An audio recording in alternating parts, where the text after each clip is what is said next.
What is up, my friends? You are very welcome along to Monday night's Late Night Agenda, where as always we're hoping to keep you up to date with the very latest news around our beloved Liverpool Football Club. Happy birthday to Aryan, by the way, in the chat. I did see that earlier on. Just wanted to very quickly say happy birthday, my friend. And somebody else wanted us to say rest in peace to Roberta Flack, who of course passed away. If you don't know who Roberta Flack is, I'm sure you've probably heard the song Killing Them Softly. An absolutely beautiful song, to be fair. Made even more famous, I guess, by Lauryn Hill and the Fugees. So there you go. There's the music knowledge for you, early doors. So yeah, we've loads to get through. And appreciate you all being with us tonight. We're, of course, going to talk about the Trent Alexander-Arnold Real Madrid story that's started to be doing the rounds. We're going to talk about Mohamed Salah. We're going to talk about Wednesday's massive game against Newcastle as well. And loads of other interesting bits and pieces. So yeah, as always, we do appreciate your support. So anything you want to discuss, throw it into the chat. Going to play an ad in a moment from our sponsor Surfshark. But until then, let's have a look at some of the chat. I did really appreciate the shiny head comment. Somebody said, "Where's the shiny headed man?" Hi, here I am. I take great pride in that shiny head, I tell you. I really do. I don't know how it happens, because I just use normal Gillette shaving gel and a Harry's razor blade, but there you go. Right. How am I feeling? I'm good, my man. I'm good, thank you, Philip. Yeah, I'm buzzing after the weekend. I mean, how could you not be? What a position to be in now. 11 points clear, 11 games to go. Yes, Arsenal have an extra game, but I'm intrigued. You know, I will be very impressed if Arsenal can beat Nottingham Forest away on Wednesday. So, you know, we'll know what's going on there. They play 45 minutes before we kick off. So we should have a good read on that situation as well. How often do you shave your head? Every 2 days. Every 2 days. It is a pain in the backside. I could get away with not shaving my face for a week and you probably wouldn't notice. But my head, 2 days, and the wife starts rubbing my head, gone, too much friction, we need it gone. So there you go. So we're going to talk about Trent as the main story tonight, and I wanted to just kind of get your take on it all as well. We're going to speak a little bit about our manager. We're going to talk about the referee for the game against Newcastle, who has been confirmed as Chris Kavanagh. So we'll go through that one as well. I can see my own reflection in that beautiful shiny head through my screen. There you go. Honestly, it's probably just because I have an LED light bouncing down off the top of the old bald head, but you know, it is what it is. You don't know how proud I am to see Arne Slot, a fellow Baldy, doing the business at Liverpool. It makes me very proud on behalf of the Baldy community. I've got the lucky hoodie on today. I do, but I'm going to wash it and make sure it's ready for Wednesday. I've got to wear it on Wednesday. I feel like Wednesday is a lucky hoodie day. Although, to be fair, the grey hoodie wasn't too unlucky, was it, at the weekend?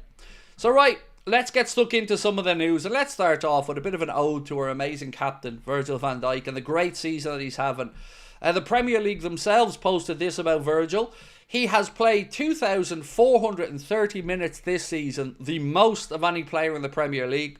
He has 1,877 successful passes, again putting him first in the Premier League. 2,361 touches of the football for Virgil. Again, you've guessed it, first. He's won 86 aerial duels with, you've guessed it, second. See, you were getting arrogant there. I had to pull you down a little bit. He's second for aerial duels, one. And headed clearances, a remarkable 74, which puts him fifth in the Premier League tally for that this season. So again, some brilliant numbers around our captain, who, you know, the owners still haven't sorted the contract out of. So yeah, we buzz him. So I want to talk about Wednesday as well, because of course it's a big game, and I've recorded the preview that's going to come out tomorrow. But I was looking back over the history of our fixtures with Newcastle. It's been a fixture that's been filled with goals over the years. I'm sure you didn't need me to tell you that one, but here's a good stat for you, and this is a good one to lead into it. In 20 attempts, Newcastle haven't won away at the Premier League leaders. In 20 attempts, they've drawn 5 and lost 15. So I'm taking that as a good omen for a game coming up. Craig's already managing Liverpool. If I was managing Liverpool, I promise you we would not be top of the league. I can absolutely guarantee you that one. What was that you said, Craig? Can we laugh at Manchester United a little bit? I got you. I got you covered. So I opened up Sky Sports app earlier on this afternoon, scrolling through all the stories, and then I see this and it catches my eye. Manchester United latest. I can't believe I'm reading this out loud, but here we go. So Jim Ratcliffe shuts down the canteen and replaces it with free fruit. So staff at Manchester United no longer can have their lunch around there. The players, they get a soup and sambo, I believe. But the staff, no more free food for you in Jim's canteen, but you can have a little bit of free fruit. Just a bit of free fruit, you know? What a disgrace. An absolute disgrace. Paid over 10.5 million quid or something to get rid of Ten Hag. And now the staff can't have an El Sambo. I mean, for the love of God, man. One thing you would change about Slot, I don't know. Do you know what? I'm still getting used to him. So I'm not at a stage where I think I can start asking for any changes of him. I like the sense of humour that he has. He's got a good dry sense of humour. I always appreciate that. What would I change about him? Oh, I know what it is. I hate that he wears navy on a match day. Yeah, that. I wish he just wore either a tracksuit or Liverpool gear. I don't like the navy attire on a match day. If you want to go all suited and booted, go in a nice black suit. That. It's a weird thing, but I don't like it. I'm not a fan of navy, so yeah, if you can stop wearing navy on the sideline and go into tracksuits or a proper black suit, that'll do.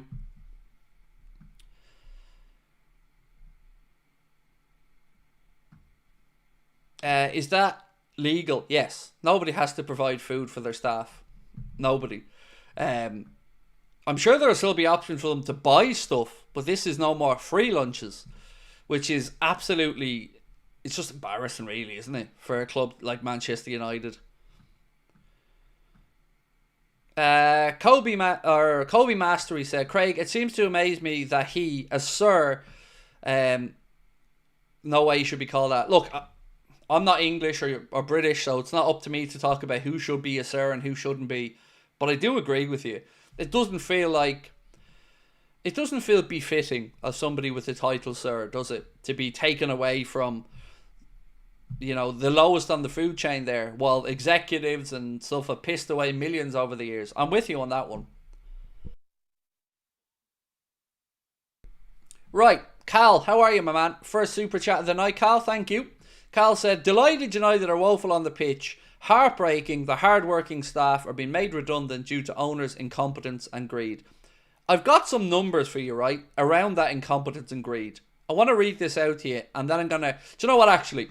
We'll play the ad read first from Surfshark. I'll be back in 83 seconds, and I've got a really interesting set of numbers for you around quite how much the Glazers have taken the proverbial at Manchester United. So I will be back in 83 quick seconds. Talk to you soon. This video is sponsored by Surfshark, the best VPN on the market. Surfshark is an app or browser extension that allows you to change your location to access websites in other countries and keep you safe and secure from hackers. Using Surfshark, we here in Ireland can access other countries' Netflix libraries or other streaming platforms like DAZN in Spain for all those important Premier League games. Surfshark keeps you safe and private by protecting everything you do online. Everything. When your device connects to the internet, all that information is, in a way, blurred out. Surfshark is particularly useful for keeping you safe from being hacked if you use public Wi-Fi. Let's say you're in a cafe, you're at college, you're out and about, they've got you covered. Surfshark allows you to use one subscription on unlimited devices, meaning you can share your account with friends or family or that neighbour who's a little bit cheap. On top of all of this, Surfshark offers a 30-day money-back guarantee. You can also upgrade to Surfshark One, which includes the VPN, an alert system for breaches related to your data such as emails and credit cards, and an antivirus software for your desktop. Our sign-up offer gives you Surfshark VPN for a little over €2 a month. Simply scan the QR code. Thank you very much for your patience, my friend, and of course thank you to our sponsor Surfshark.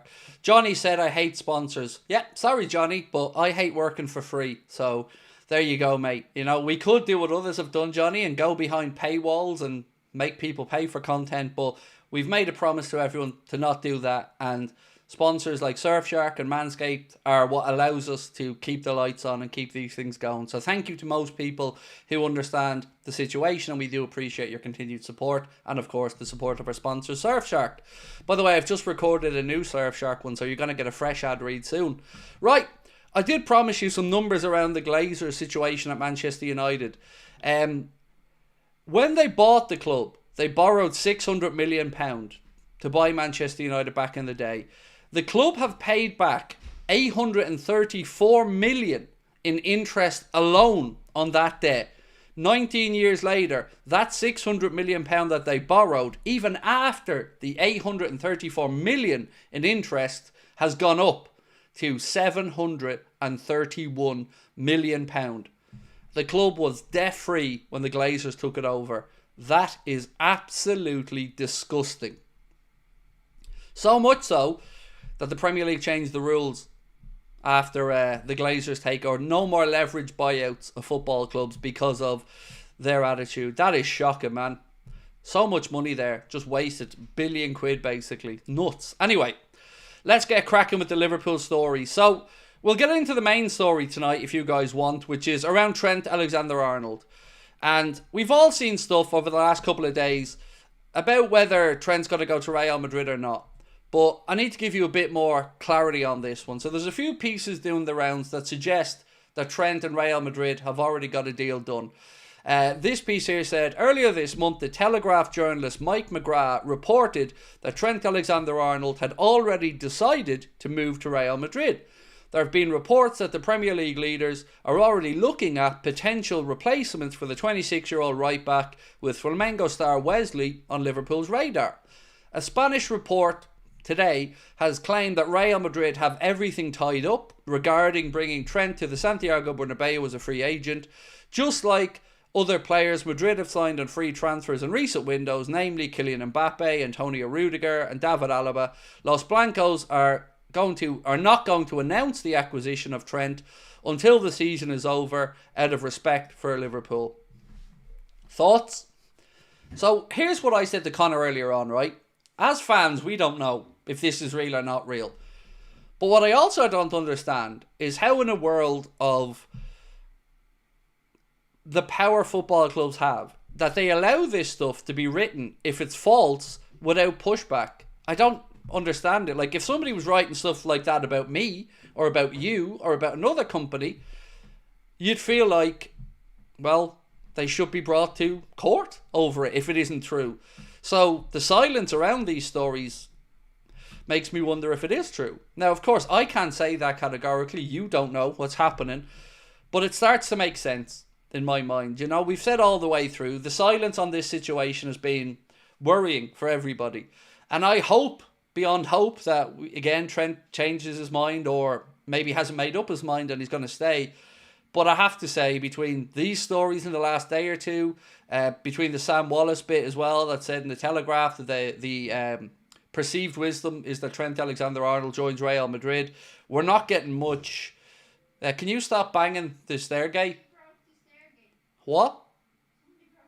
Yeah, Lucas did. And it doesn't need to be fixed. I'm in the middle of work. Sorry, my wife said they're banging outside the door for no reason. Yeah, it's worrying. It's worrying, the whole Trent Alexander-Arnold situation. Trent situation. It's all worrying. But I want to know how you feel about it. So I'm going to ask the first poll question of the night. Do you think Trent is gone? Yes or no?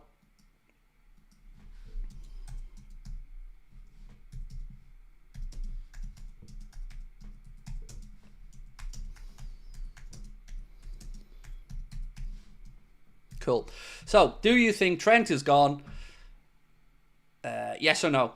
And we'll go from there. Because I don't know. Honestly, I can't sit here and say to you guys, I know 100% or I don't. I haven't got a clue.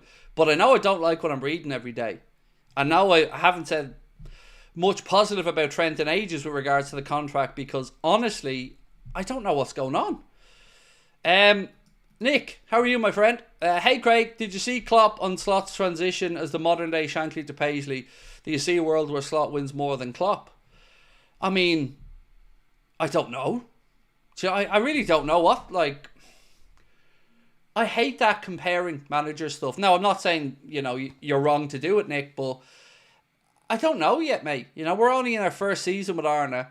And let's say he won a double this year, right? If he won the league and the Champions League, or the league and the League Cup, then yeah, maybe over the course of time, if he stayed for a similar amount, he could outshine Jurgen with regards to trophies. But I will still say that all of this stuff only gets to be here because of the great work that Jurgen did as well. So it's great to have him following on that good work, but I'm just glad that we're up at the top of the Premier League again.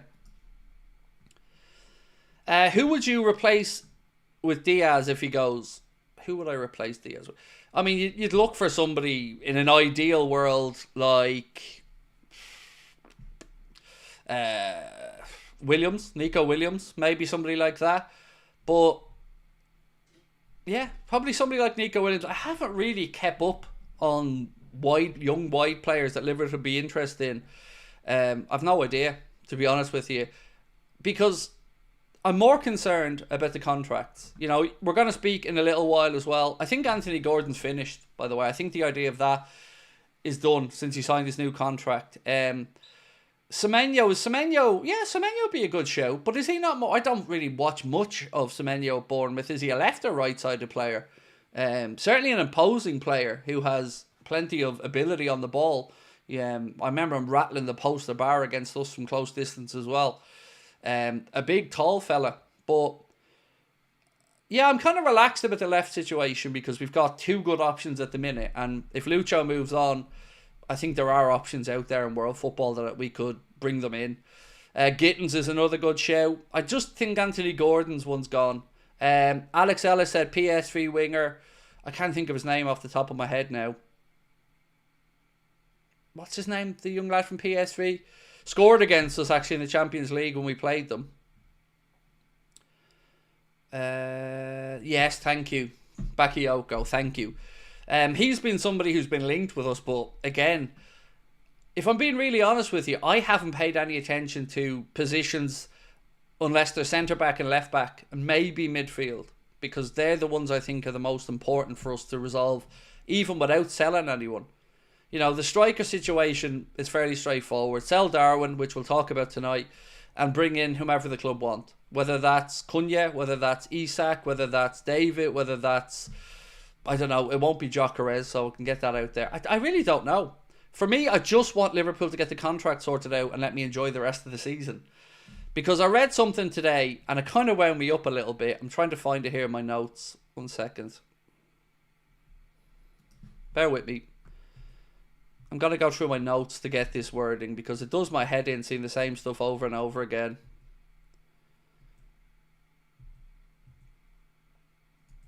Where is it?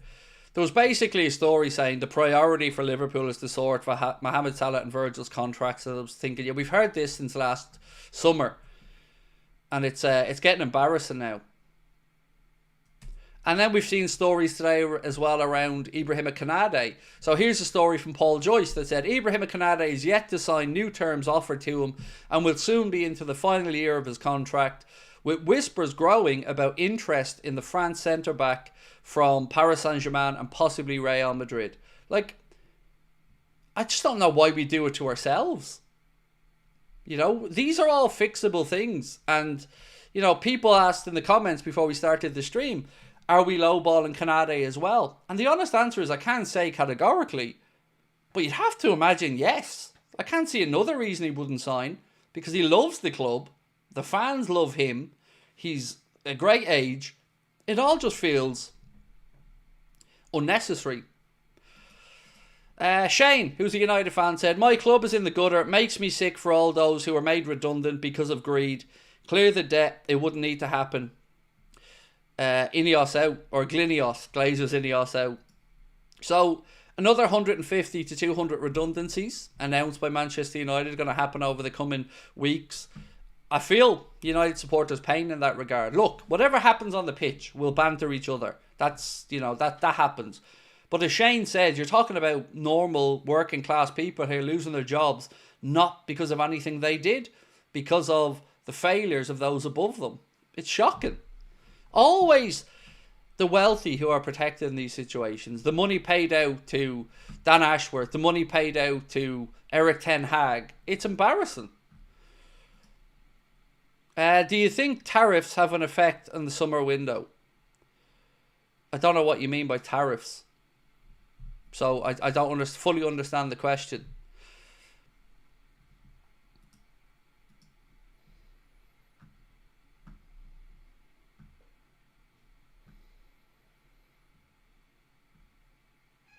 Johnny said, so Craig, ask yourself the question, will you be as gutted that Trent leaves as you were when Suarez leaves? Honest answer. No, I won't be. Sorry. Yeah, I wouldn't be as gutted. No, not at all.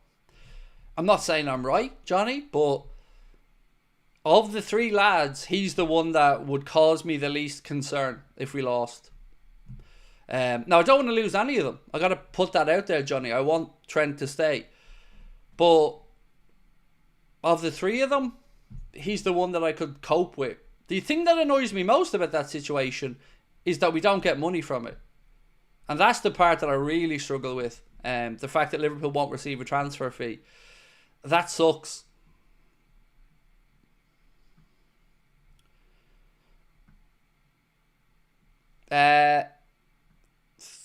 Thanasi said, contracts defo being lowballed, FSG treating us too much like a business. They'll only commit to spending in the summer when they see what money they've earned from the season.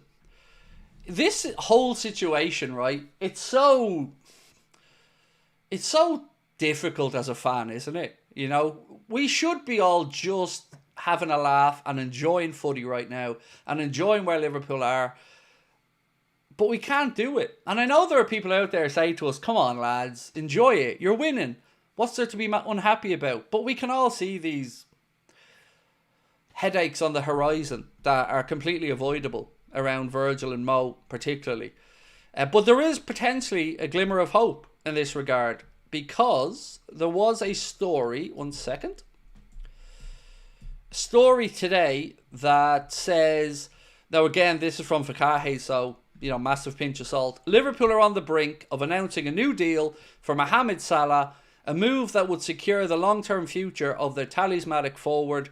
According to Fakahes, the club and Salah's representatives have reached a point of understanding, shifting the narrative from uncertainty to optimism at Anfield.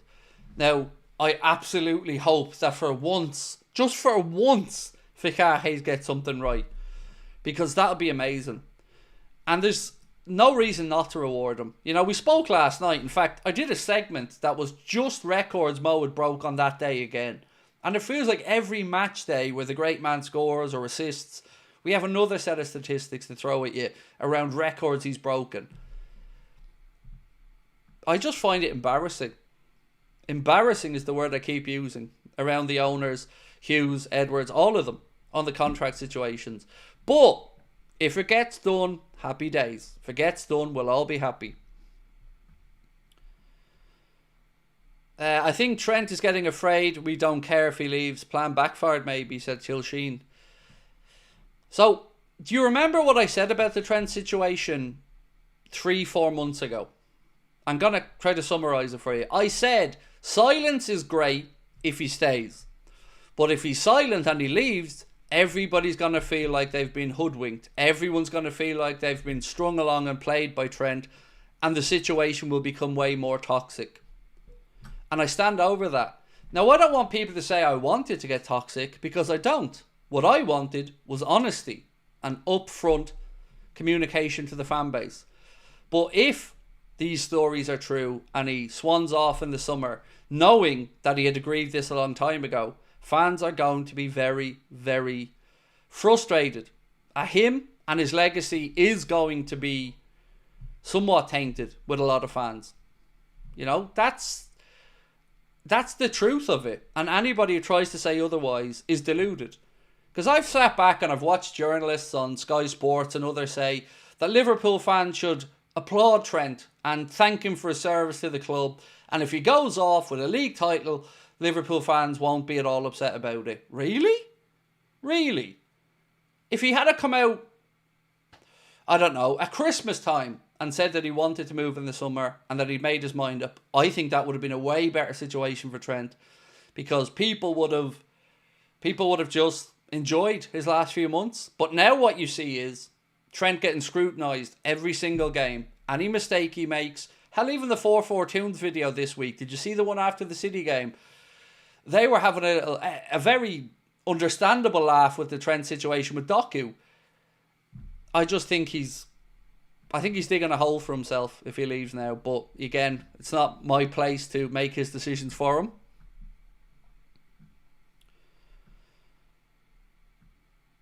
Craig, if Salah was to sign, how much and how long are you expecting him to sign for? On the wages thing, Von Sick, I don't know. On the wages, mate, I would expect it to be something around what he's currently on. I wouldn't expect it to be too much above it, or certainly not anything below it. And length of contract, I would expect 2 years with an option for the club of a third. I think that's the perceived wisdom that people want. Same with Virgil. 2 years with an option of a third for the club. And I think, and I hope that that gets everything done. Trent will get that Owen treatment. But at least Owen brought in some money. If I remember correctly, at least we got 8 million quid for Michael Owen. I think it was 8 million back in the day. But the Trent situation, to me, if he goes now, will feel engineered. And, you know, respect is a word that gets used a lot in football. But respect, as I've always said, is a two-way street. And you've seen the respect that Trent has always gotten. Murals in the city of Liverpool, support from the fans, one of our own, all those chants. I don't see the respect going back the other way if the decision is made. That's just my take on it. I think the performances now are starting to be scrutinised more and more. You're even seeing stuff like this. Let me read this out to you. With 89 minutes on the clock, Trent Alexander-Arnold got a rollicking from the boss, Arne Slot, for jogging back and not sprinting into position. He was substituted. So that's already been written by the Lewis Steele and the journalists out there, not fans, journalists. It does feel like he's on the way. I've not seen one positive thing to say he's likely going to stay.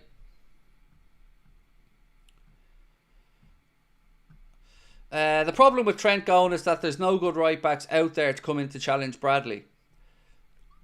Look, I don't know anything about the guy Wesley from Flamengo, who, you know, have been mentioned as somebody we've been looking at. I was reading through the chat before we started again, and, you know, lots of people understandably were a little bit concerned about the injuries to Conor Bradley. And look, I, as an Irishman and somebody who's a huge advocate and fan for Conor Bradley, I would have those same concerns about the injuries that he's had, because they seem to be short but frequent. So I would have concerns around those as well. And with regards to another right back, again, we're in a situation where I don't think we'll ever find a like for like, because there isn't a like for Trent. Same with Mohamed Salah. We're going to have to just find somebody, if Trent goes, that can do the role Arne Slot's fulfilled in the way he wants it filled, and hope for the best. Nick said, not liking the comments in the chat knocking Bradley in fitness. He needs more time to develop his body. We loaned out by Chechic for the same reason. I think it's a fair concern though, Nick. Like, I have that concern. I've no concern about Bradley's ability, but I think it's understandable for people to have a concern.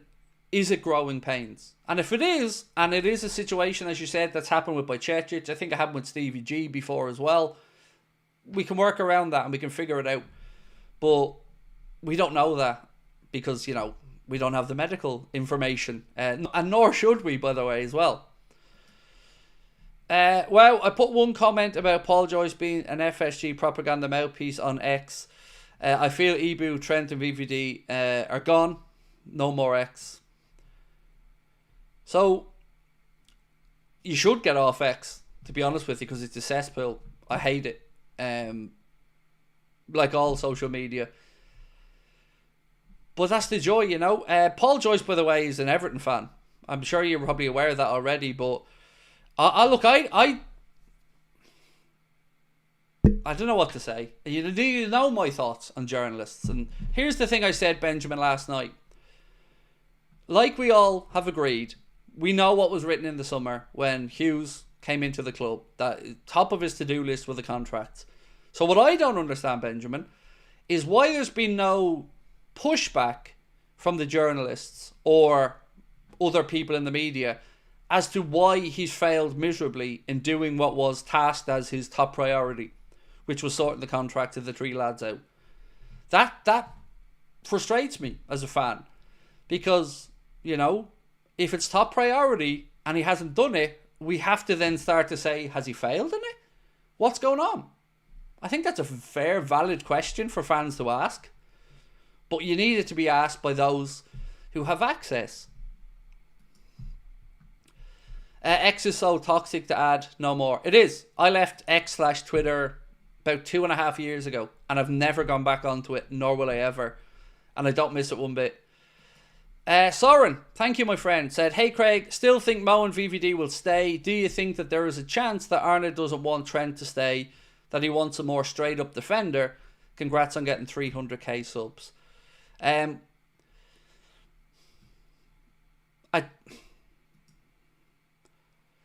don't know. I don't want to second guess Arne by saying he'd be happy or wouldn't be happy. But like I said, I think he'd be way more upset, Soren, if he lost Virgil or Mo. Because I would be as a fan, and I would venture to say most people in the chat would be as well. Because I don't think Trent is a difference maker in the same way. I don't. You know, he's a really talented footballer. But he's one of those, what is his position? Is he a right back? Is he a midfielder? Is he a wing back? I don't know.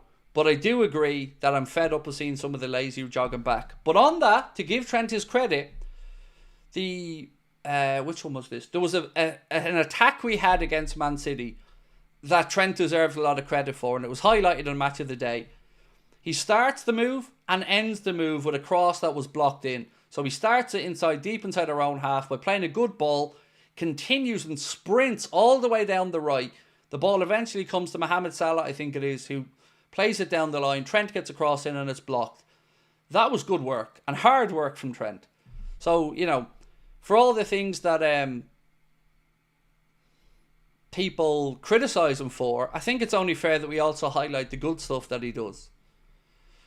The chair looks like Mickey Mouse ears behind you. It looks like my wings because I'm an angel. Come on, Dale, I'm an angel. It's my wings, bro.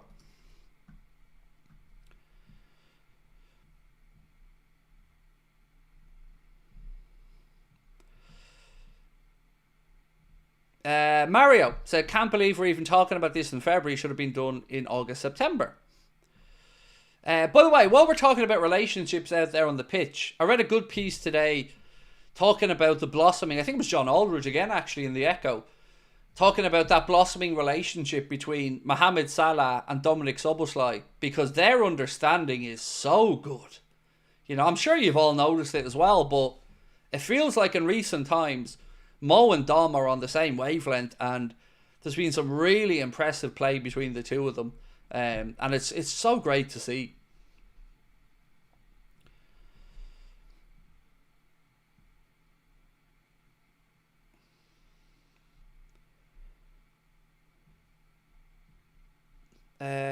Dominic Szoboszlai needs to be recognised more. He was man of the match yesterday, said Tilsheen.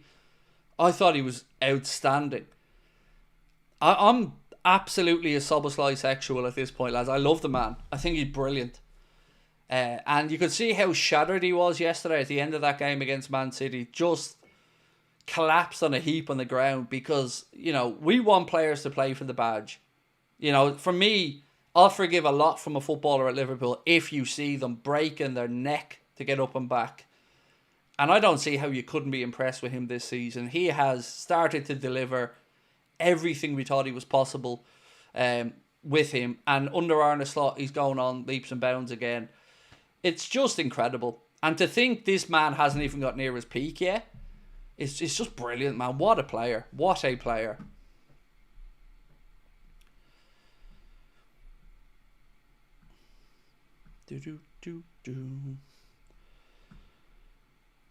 Always loved Dom, but yesterday he was a god. Oh man, he was so good. So good. Do you know what was weird? I watched back the game last night again, and I watched Match of the Day too. And it was lovely to see so many pundits and journalists point out a very important thing.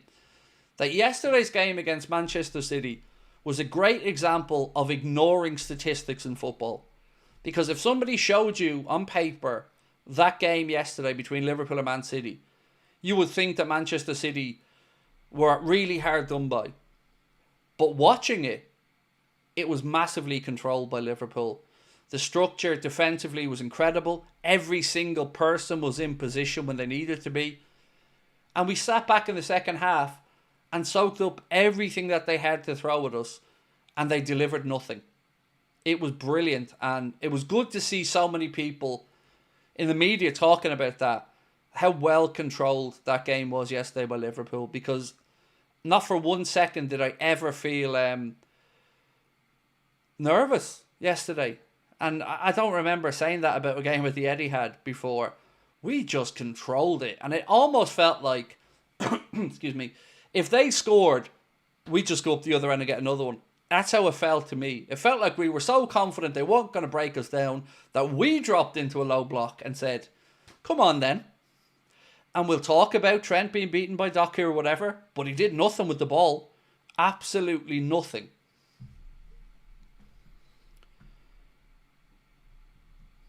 So, we're asking the Trent question in the poll, by the way, up the top. If you haven't voted yet, we're heading towards 2,000 votes. And we're asking, do you think that Trent is gone?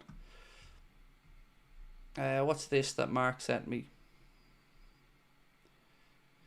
1 second. Right, a couple of super chats to get through. Marcus.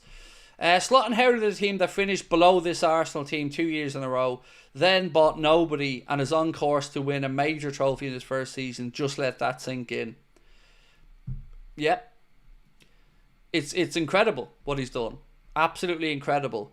And you know, I keep looking back at those BBC pundit predictions, and I think 2 out of the 40 had us finishing second. Nobody had us finishing first, and some of them didn't even have us top 4. But look, all credit to Arna and the boys for believing in themselves. Jack said, Dom, when he came in, was amazing, then form dipped, but wow, he's found his form. Proved yesterday with Salah. Let's celebrate our 20th title. Well, I'm ready to celebrate number 20, but I think more people might be on board after Wednesday.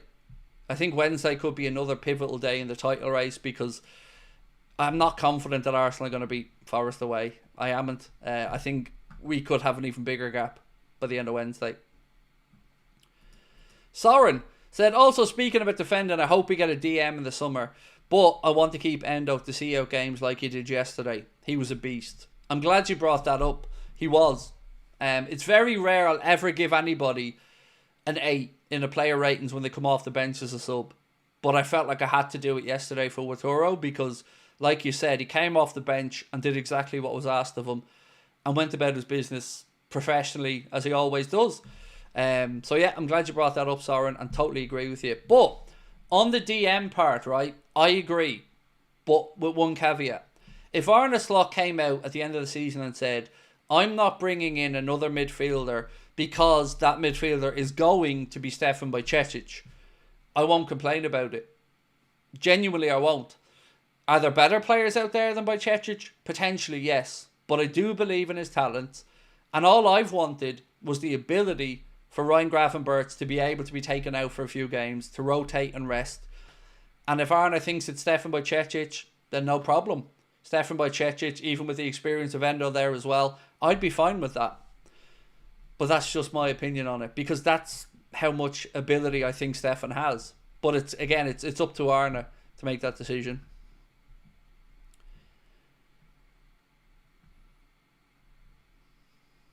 Von Six said, what do you think about Robbo's performance recently? His defensive abilities seem to have dipped, but he works so hard for us. I think inconsistent this season is fair, but yesterday I thought Robbo was okay. Yep, I thought it was a decent show from Andy Robertson. And as you said, he's never going to be lacking in effort, is he? He always leaves it out there on the pitch. Mihail said, Craig, do you think Harvey leaves? And if he does, who would you replace him with? Do I think he leaves? Well, he won't want to leave. We know that much. But it depends if Arne has an honest conversation. Look, one thing we need to be careful of when we're talking about all of these is not throwing too many changes in one window. Because we already know we're going to need a centre-back and a left-back. We already know we're going to change a striker. That's 3 positions without talking about the goalkeeping position, the contracts for Virgil, for Salah, a right-back if Trent moves on. You know, we can't do 7, 8 signings in one summer and expect consistency. So, you know, I'd like Arne to do this over the next 2 to 3 windows Get the centre back in, get the left back in, and a couple of other key positions. But I'm concerned that there's some uncertainties around the Diaz's, the Harvey Elliott's, Alisson Becker even. You know, these are things that I'd like some clarity on, particularly the goalkeeping department. I don't want us to go from having an abundance of riches there to uncertainty over the new incoming goalkeeper and whether he'll be a good fit or not. So yeah, there's lots of uncertainty, but it all starts with the contract renewals for me. Right, so folks, couple of quick things, if I may be so cheeky. If I can ask you to drop a like, that would be greatly appreciated. And if you haven't subscribed, you know what to do. Stevie Boy said, shouldn't the club have sorted these contracts 2 years ago? Same will happen with Canade. Yes, 100%. So, do you want blunt honest, Craig, or do you want me to give you the politically correct, won't get me in trouble answer about the contract situation? You know, let me know which one you want to give me the answer, because the blunt Craig answer is going to annoy a lot of people. But, you know, I like to try and be honest about how I feel about these things. So the honest answer for me is, I feel Trent's manipulated Klopp leaving and this situation to get out for free. Because when Jurgen left, all of us could see the impact it had on Trent. All of us. You could see of any other player how devastated Trent was. Then the situation became, well, he can't sign a new deal at the club now because he doesn't know who the new manager is going to be. So that bought a bit more time. Then when we know who the new manager is, then we hear, well, we need to see if he's going to be competitive, and we need to see what the club are going to do. So it was always pushing it back to the club. Then that question was answered. We started the season really well. We're top of the league. We're progressing in Europe. And now you're starting to run out of excuses as to why Trent hasn't got an extension. Then all the stories start coming out about Real Madrid and it being tied up. And I, as a fan, start to feel manipulated and think that this was instigated. Now, if you wanted to put on an even bigger tinfoil hat, some other people will go back another step and say that when Trent signed the last contract extension, he signed 4 years instead of 5, and the club wanted the 5. So I find it hard to believe that the club wouldn't have wanted to tie Trent down. But I think that situations developing the way they have allowed Trent to kick the can down the road far enough that we are where we are. And that's how I feel about it. Especially if it does end up that he leaves. Then I, as a fan, I'm going to feel like this situation was manipulated and we've been played. Again, now I would never advocate for anybody to be toxic or to be on social media calling anybody out. I would never ask that of anyone because it's wrong. But I'm not going to hide my feelings on it for no reason. And I feel like we're being played. You know, because I've run out of excuses as to why he's delayed. So, if it was... So, the argument here is cheapness, right? It's from Muckrab. So, if it was cheapness, mate, and it is possible, I'm granting you that one, man, it is possible. It's a very easy fix there, though. Do a Virgil, do a Mo. I want to stay at the club. It's with my agent. These things have to be right for everyone. Something along those lines. And everybody starts calling out the owners for being cheap. But we haven't heard that from Trent. We've heard it from Mo. We've heard it from Virgil. We've heard it from Ibu. But not from Trent. What we've heard from Trent is, I want to be respectful. I don't want this played out in the public. Which again is a get out of jail free card if the end is that you leave. Sometimes in football, we're not supposed to say the obvious things. We're all supposed to live in this football bubble of ignorance and bullshit. But I can't exist in that world. I have to say what I feel. And I feel like he's manipulated the situation. I do. I just do. And I can't find any reason to change my mind on that. Because I haven't seen one. I haven't seen a genuine reason to make me think you're wrong about that. You know, if I am wrong about it, I will absolutely be grateful that he stays and put my hands up. But I don't. I think I'm right. But I take no pleasure in that. Patrick said if VVD stays, Trent's dream of captaincy goes off for some years, and with Slot in charge he may never be, so can this be the reason for a move? I doubt he'd be that fickle to leave just because he couldn't be club captain. But let me go a bit further, Patrick. Even if he stayed and extended, I don't think he is a captain. I don't. I don't see anything in Trent's game, body language, to scream captain to me. Just don't. So even if he stayed and Virgil leaves in 2 years' time, he wouldn't be on the top of my list to give the armband to. I'd still be looking at a McAllister, a Canade, somebody else. Right, so we've had over 2,000 votes and we said, do you think Trent is gone? 82% of people that voted, 82 said they think that Trent is gone. So look, let's move on to some more news because there's so much more to go through this evening, folks. So what's this one on? We've already gone through that. So the Anfield Buzz post again say, according to reports, Mohamed Salah is close to renew his contract. The Reds view Salah as a top priority, not just because of his ability on the pitch, but because of his leadership behind the scenes too. This makes me laugh though. Like, Liverpool view him as top priority. Yeah, but he's been top priority since the summer. So either Liverpool have their priorities up their arse, or again, they're being lowballed. The players, I mean, not the team. What's this one? This piece here, which I would say is bullshit. It says Real Madrid's ongoing defensive struggles have renewed their interest in Virgil van Dijk and kept that interest alive, according to AS. With his Liverpool contract edging closer to its expiry, speculation surrounding the Dutch defender's next move is intensifying. Again, I don't see a world where he leaves. And I don't see a world where Salah leaves. Because I think the owners will be absolutely rinsed if either leaves. A little bit of another bonus, I guess, for Liverpool. James Pearce of The Athletic has said Liverpool will receive a £2 million or $2.5 million bonus from Nike if we are crowned Premier League champions. So a little bit more money in the coffers there. £2.5 million bonus, or excuse me, £2 million, $2.5 million bonus from Nike if Liverpool do indeed win the Premier League. Chris Kavanagh has been unveiled, if you want to say that, or has been given the job of refereeing Liverpool's game against Newcastle on Wednesday. The last two games he's refereed for us was Liverpool 2, Manchester City 0, and Nottingham Forest 1, Liverpool 1. So again, Liverpool-Newcastle match going to be officiated by Chris Kavanagh. He'll be the referee in charge.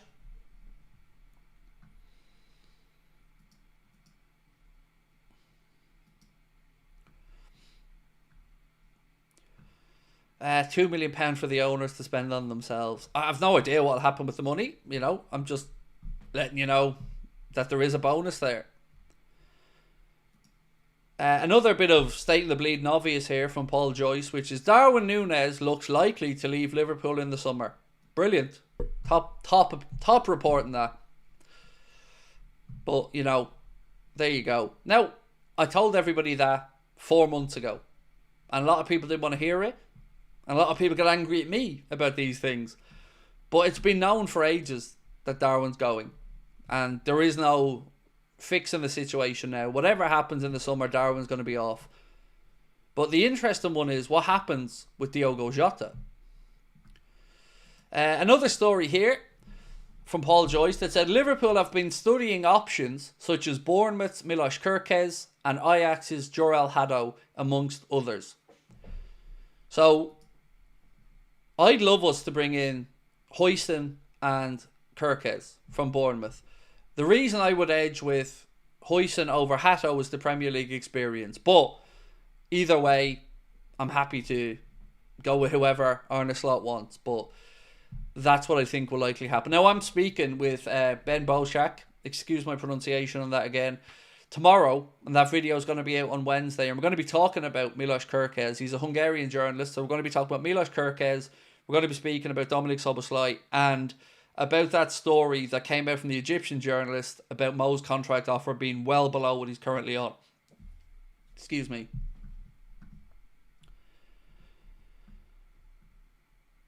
Can we talk about Slot trusting Elliott at right wing more than Chiesa? I mean, it feels even weird for me to try to say that sentence out loud because I don't particularly feel Arne Slot has trusted Elliott with much.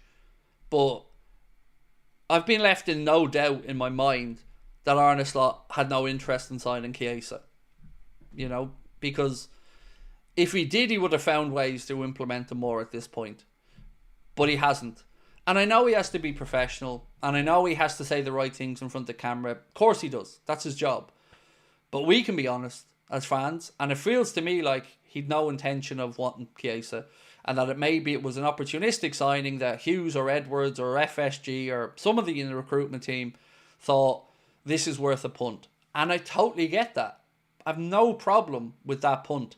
My problem as a fan is seeing a wasted space on the bench for a lot of games where we know he's no interest in bringing him on. And we know Elliott is going to get a handful of minutes at the most. These are the parts that wind me up because it's already difficult enough without hamstringing ourselves and having half a bench that the manager doesn't want to use.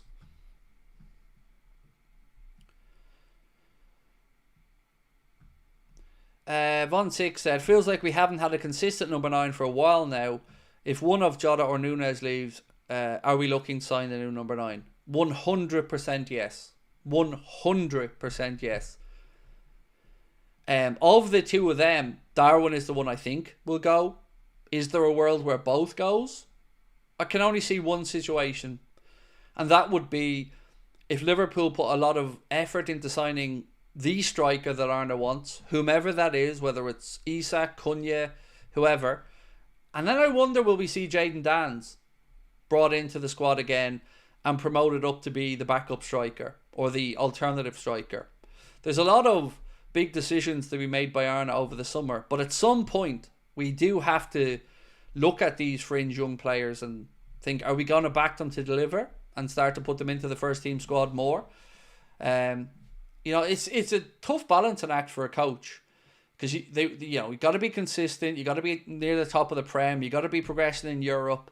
You want a domestic cup or two, but at the same time, you've got to find a way to blood through the youngsters and give them competitive minutes, not just a handful here and a handful there, because they don't get a rhythm then either. So, would you be happy if it was a striker like Cunha and Danns, or Isak and Danns, or I don't know, another forward and Danns? You know, I wonder if Danns is going to be brought back, or it's going to be one more season on loan from him. Because if it's one more season on loan from him, then you probably have to keep Diogo Jota for another season. And look, I don't particularly want Diogo Jota to leave at all, but you know, I do want the robust number 9 if Diogo Jota is going to be the other number 2, because we know Jota picks up some injuries.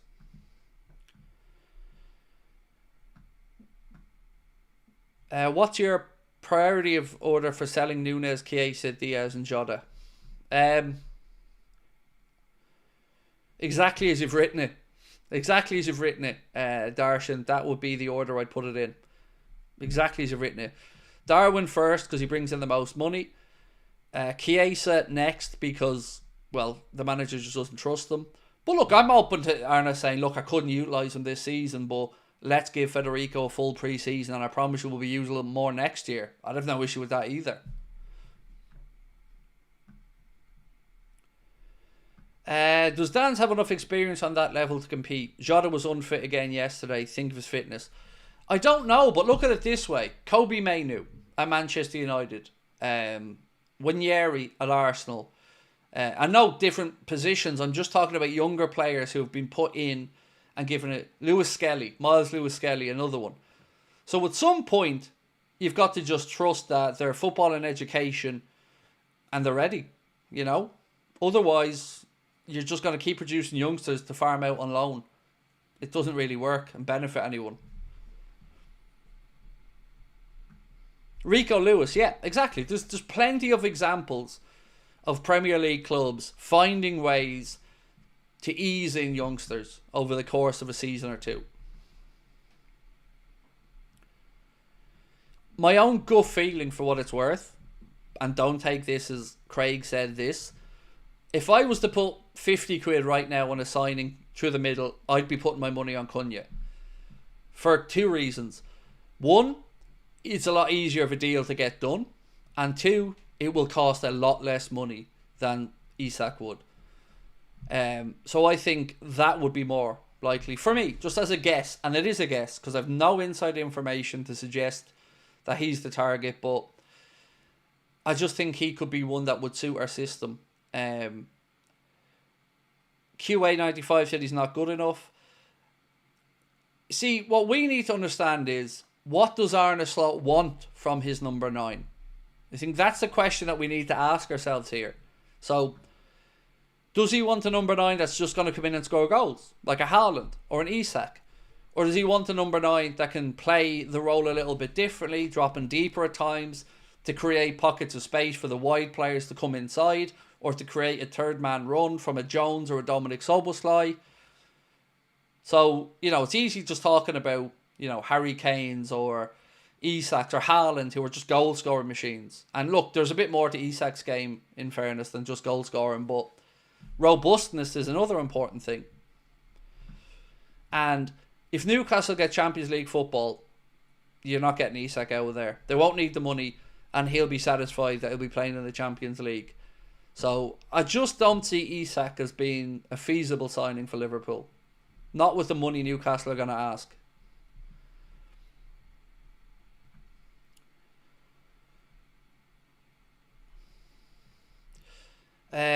And why do you keep saying it won't be Gyökeres? Because I know it won't be Gyökeres. That's all I can say to you. I've been told categorically by journalists and others, it's not going to be Gyökeres. It isn't. And it's the right decision for it not to be him. Because all we'd be doing then is going Darwin 2.0. Another player that hasn't been proven it in a top league in Europe yet. A player that, yes, has played in the Championship before, gone over to Lisbon, scored a load of goals, but it's Portugal. It's not Germany. It's not Serie A. It's not La Liga. He's just... And he's 27 in the next window, I think, as well. It's just not going to be Gyökeres.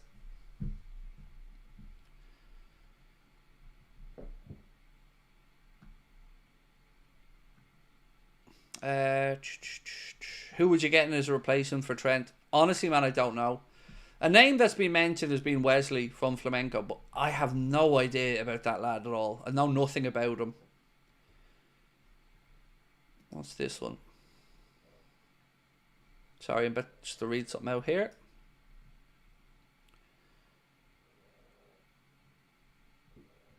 No major signings in 2 transfer windows suggests that Liverpool are turning to the policy of big ticket signings, like those of Virgil van Dijk and Alisson Becker, when they paid big fees for the players whom they considered transformational. Anfield Sector posted that, crediting Sam Wallace of The Telegraph. I think, look, I don't think you're going to get too much pushback from Liverpool fans if there's transformational signings like Alisson Becker or Virgil van Dijk. And if it is, then an Isak would be on that list, because I would consider him a transformational signing. What is he, 24, Isak? So perfect age, more than Premier League tried and tested. And we're going to get another look at him, of course, on Wednesday night as well. So look, let me just say categorically, Isak, I take it for granted, is everyone's number 1, including mine. It's just whether that's possible or not. Frimpong is a possible replacement for Trent. I would say no, because stylistically he's entirely wrong for our system. But that's just my opinion. Frimpong is a back 3 or back 5 player. He's not a 4-3-3 player. So it would be a lot of rigmarole for a player that isn't suited to the system. And I mean, it's a valid question to ask who else, because, there doesn't feel like there's a dearth of right back talent in world football at the minute, but I would be open and say me monitoring right backs would be minimum as well. I haven't paid much attention to it.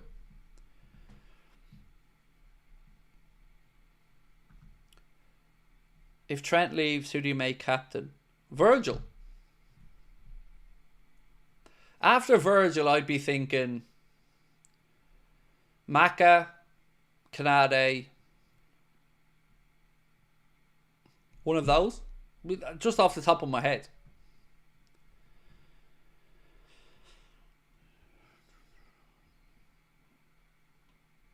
Regarding that set piece, the commentator said just before scoring it that Liverpool had scored the least number of goals from set pieces. That was beautiful. That set piece routine, it was just so good, wasn't it? Wasn't expecting it one bit, but as it unfolded in front of your eyes, you're just going, it's just class, absolutely class. And it must be so satisfying for the players and the coaches when something like that happened. He said vice captain. Well, either way, the answer would still be the same. Kanade, McAllister, Soboslai, Robbo will be a vice captain as well, I would say. It's whether you go for experience or leadership.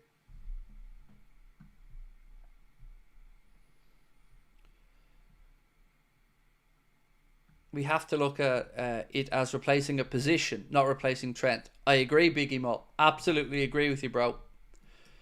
Certainly. But it's been such a weird one. Like, it feels a lifetime since we've had to bring in a right back. Back from the days where we had Nathaniel Klein with Trent coming through. The fact that Trent's only 26 is nuts. Like, it feels like he's been at Liverpool forever.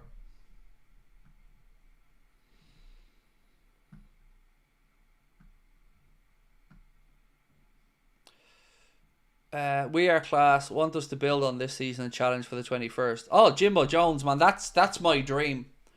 Because as a Liverpool fan, and I'm sure you guys have to live through this as well, you always feel like everyone wants to undermine it and we win. So when we win the league title this year, you're going to have some people, like last night, Arsenal fans dropping in very kindly to say well done. But you're going to have a lot of other people saying it was a fluke because X or Y. Because City fell away and Arsenal weren't able to capitalise, blah, blah, blah. So for me, winning it back-to-back would shut everybody up. Easier said than done, I know. And City are going to recalibrate in the summer and spend money, and Arsenal are going to spend money, and everybody's going to want to push on again. But that would be incredible, man. That's the dream for me. For Liverpool to win back-to-back Premier League titles and then stick two fingers up to everyone and say, doubt that. Because, we never get our credit. These boys this season have outperformed. And as a fan, I am so proud. I'm so happy. It's amazing. What a season. What a journey. It's easy for us all to sit here and say, oh, BBC pundits didn't predict this. I didn't predict it. And I'm a Liverpool fan. And I would gather that most of you, ladies and gentlemen out there watching, didn't predict we'd win the league title. You always want to. It's the aim every season, but I didn't think it was going to happen. So this feels like a free hit of a season where I'm walking on air, just seeing the Reds do what they do. And seeing other people around Europe talk about us as this machine, this all-conquering team that could potentially go and steamroll to the Champions League as well. It's so satisfying. It's brilliant.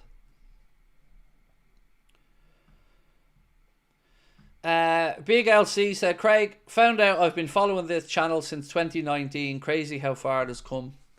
It is mad, man. It is mad. I hate talking about the me side of this because it bores people. But it is... It's... do you know what?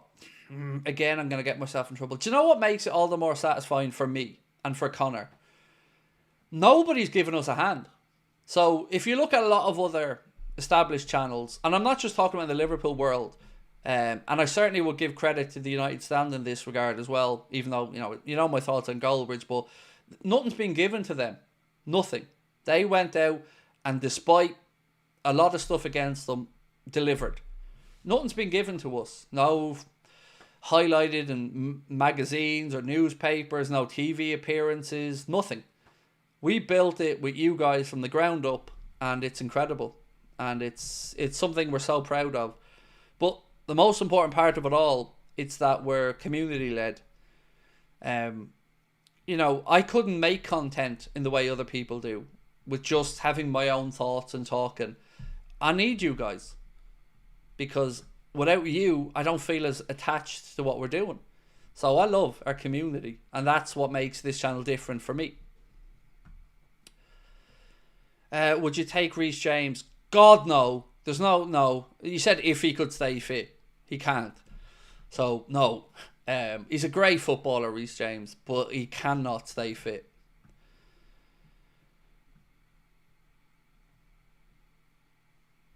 Thank you, by the way. Your comments are all amazing. Appreciate you all so much. I said to Connor today, I don't think a million's out of the question. And I don't think I've really said much about that before, because I've had one goal, and that one goal was to be the most subscribed to Liverpool channel. And we're not there. We're the most watched, which is amazing. But I want us to get to 1 million, because I think it's a travesty that there's no Liverpool channel that's hit 1 million subscribers. We should have 1 million subscriber channel. And why not us?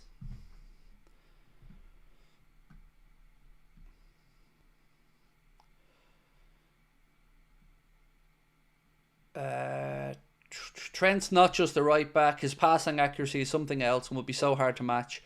Yeah, Jason Sanders Fox, that's a really good comment, but I think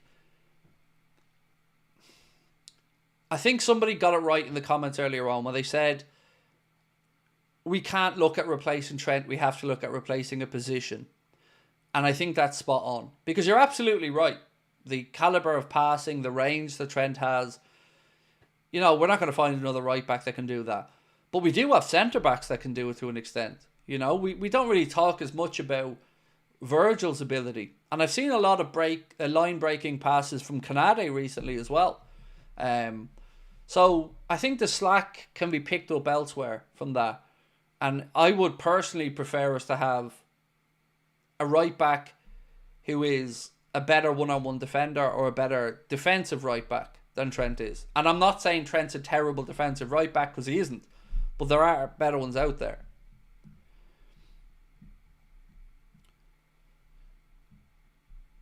How many people pay £4 a month? Are you talking about the memberships, Ali?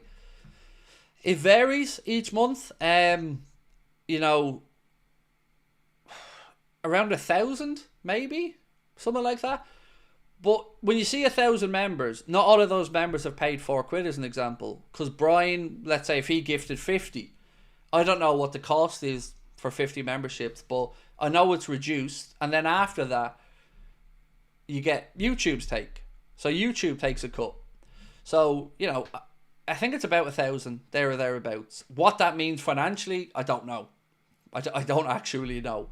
But what breaks my heart is when you see somebody send a super chat and they send it to you from an Apple device. And you'll know the ones that are from an Apple device because they'll all end in 0.99. The cut that comes out of that ranges between 55 and 65%. Apple takes a cut. Google takes a cut, which is cool. Google and YouTube taking a cut is absolutely sound. But Apple taking 30% off the top for nothing? That's fucking scandalous. It's just scandalous. So 50 is 100. So £3 per 50 then. So 50 is £150. That would be £3 each, of which we get about £2, maybe something like that. About £2.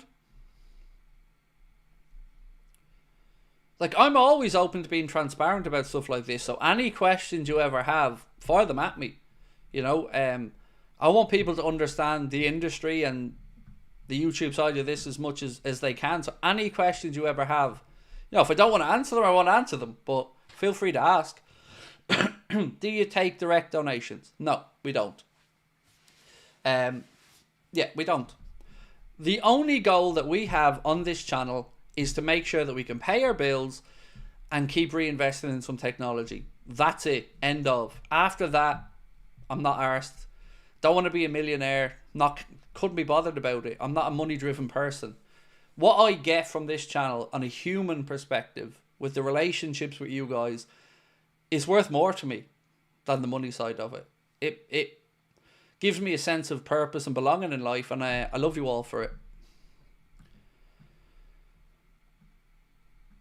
So you get £100 from 50 gifted. Yeah, if what that gentleman said there about 50 for £150 being right, then we'd get about 60 to 65% of that. So yeah, about £100 there or thereabouts.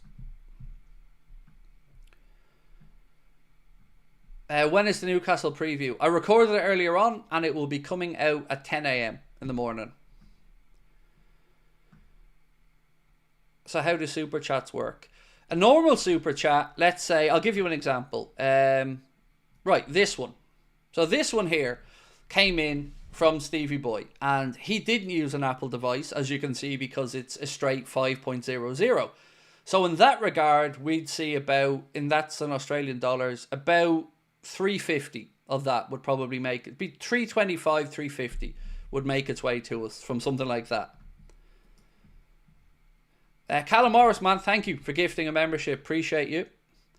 Right, I've got more news to go through, by the way. So the main story for tonight, by the way, in case you're wondering, comes from how much do you make in total in a month. I'll get to that in a second, Casper. So Real Madrid haven't announced the signing of Trent Alexander-Arnold due to the respect they have for Liverpool. Both clubs can potentially face each other in the Champions League. Therefore, Real Madrid want to stay respectful. That's coming from Defense Central, who are very much a Real Madrid-based outlet. So how much do you make a month? I take a salary. So the way we work is me and Connor have a set wage that we take every month. And after that, we have a profit share thing where a certain amount of money stays in the business and to be reinvested in to cover taxes, accountants' fees, VAT, and all this other stuff. And then there's a little bit that we pay in bonuses if we have particularly good months. My base salary, do you want to guess what it is each month? You know, I'm transparent. None of this is anything I'm bothered about talking about. My base salary every month before anything comes in, what do you think it is? And I'll tell you. I won't tell you Connor's because that's his own business. Danielson said, if Trent leaves, do you want a right back brought in ahead of Connor or trust Gomez to stay? I think Joe's going to want to leave. So I think we have to bring another right back, Danielson. I'd love Gomez to stay, by the way, and utilise him as a backup right back as well, but I'd still want another one. 50 grand.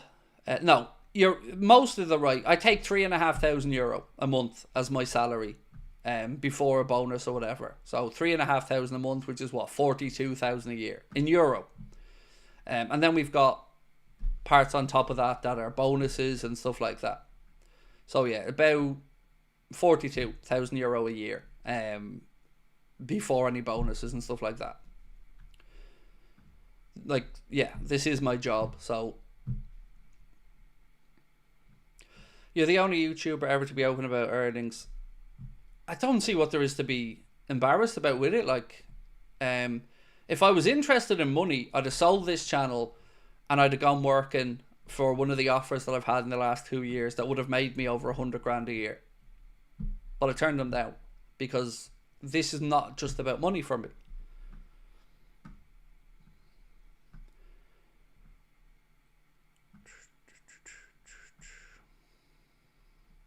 Now,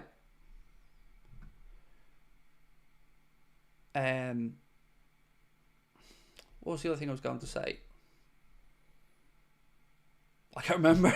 Sorry, I can't remember. And you and Connor deserve every bloody penny. Do you know what's mad? Sometimes people think, people go, oh, Craig doesn't let Connor. Connor owns 50% of our company. We're equal partners in our business. And that's how it should be for me.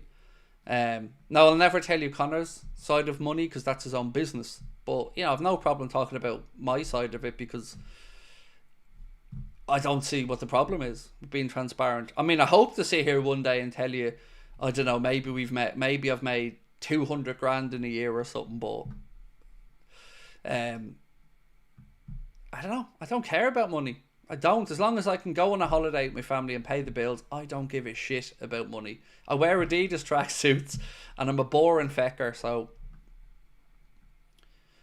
is the studio still in the plans? Yes and no. So we're trying to buy our house at the minute. And if we buy the house and finances allow, I'd like to build an extension on the back of the house and reconfigure some of the rooms in my house a bit so as the studio can be inside the house. But it is in the plans, yeah.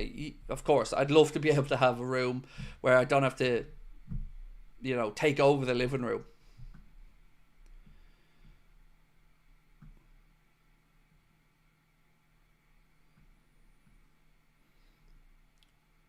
How come Connor doesn't come on the videos?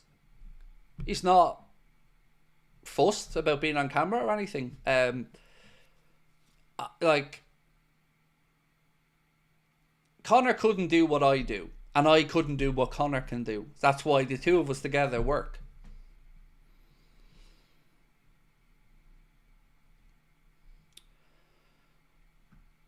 Connor has too much to do with the background with all of this. Oh man, absolutely. I couldn't do the stuff Connor does. Connor does so much important work that I just could not do.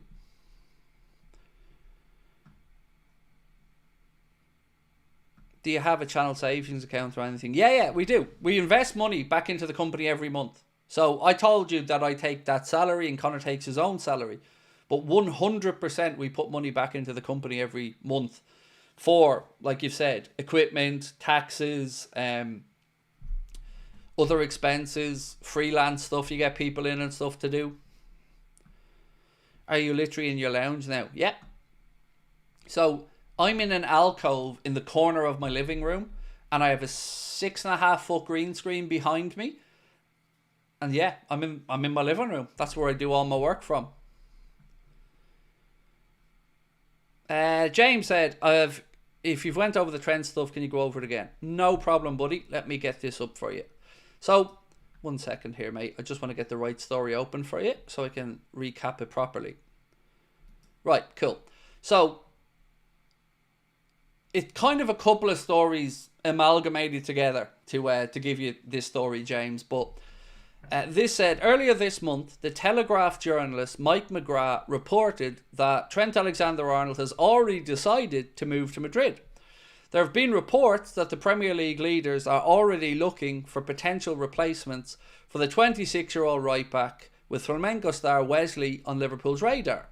A Spanish report has given further credence to the claims that Trent Alexander-Arnold is Madrid-bound in the summer. Real Madrid Confidential has claimed that Madrid have everything tied up regarding bringing Alexander-Arnold to the Santiago Bernabeu as a free agent. Just like the players Madrid have signed on free transfers in recent windows, namely Kylian Mbappe, Antonio Rudiger and David Alaba, Los Blancos are not going to announce the acquisition until the end of the season out of respect for Liverpool. So that's kind of an amalgamation of 2 or 3 different stories there, James, together. All of it painting a picture that it looks like Trent's moving out. Does Surfshark and Manscaped pay well? Just curious. So that's not something I can talk about because it doesn't just include me. There's privacy in those contracts that means I couldn't talk about them. I hope you understand, because you know it's not that I wouldn't, but I can't. There's NDAs and stuff in there that, you know, I can't disclose private information.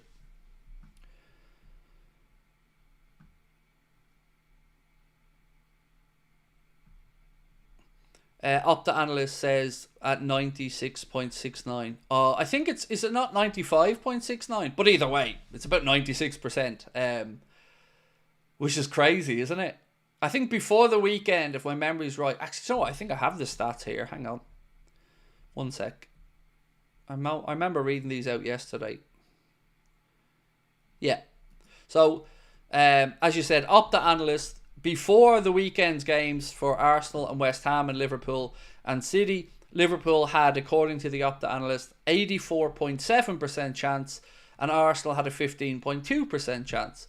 After the weekend's games, Liverpool have a 95.8%, so basically 96%, with Arsenal having just a 4% chance. I mean, 96%, you gotta say we're doing it.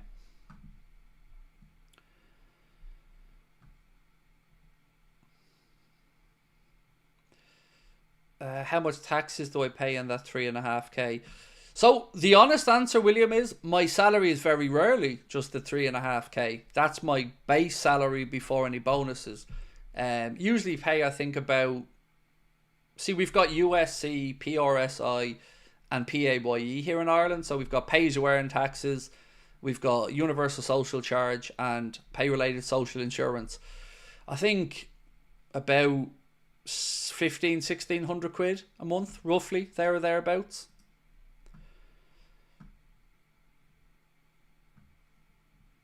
Yeah, something around that much. I'll tell you what the company pays though in VAT and stuff. Oh man, that's eye-watering stuff. Craig, would you ever move to Dubai or something like that? No tax and it's warm. Maybe Spain at some point, but who knows? So I think our company paid certainly over 100 grand in tax last year. Yeah, eye-watering amounts like. What about previous sponsors? Some of them we had deals that were somewhat cash promised and some based on returns. It all varies, to be honest with you. 100k in tax. That's probably a lowball guess, Casper, mate, to be honest. Like 1 month or 1-2 month period, I think we did.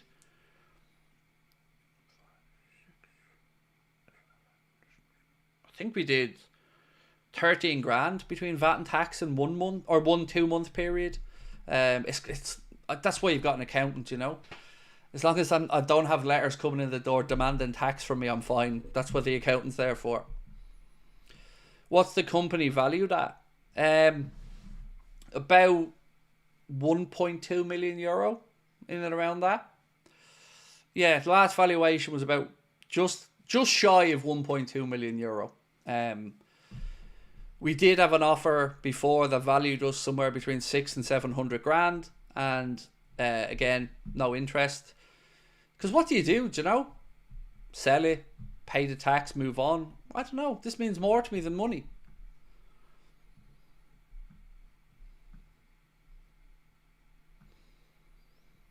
In Dublin, Howth and May, done main things before. Any tips and places for food?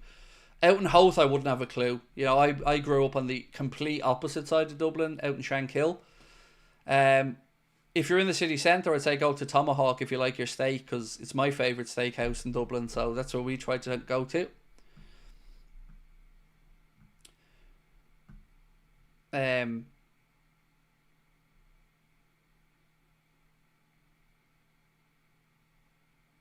Yeah, sorry, I was confusing myself there for a second. Craig lives in Skerries. I don't. I live in Gorey, in County Wexford. I grew up in Dublin, in Shankill, but I live in Gorey in County Wexford.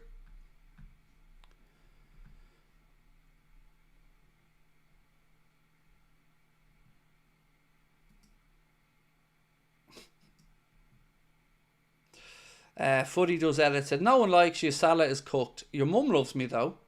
Big fan. You should ask her. Loves me. I'm the housewife's favourite.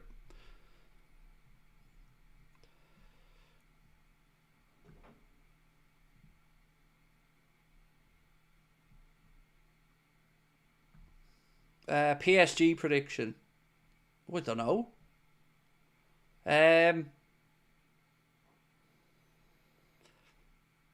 2-2 in Paris and 3-1 at Anfield.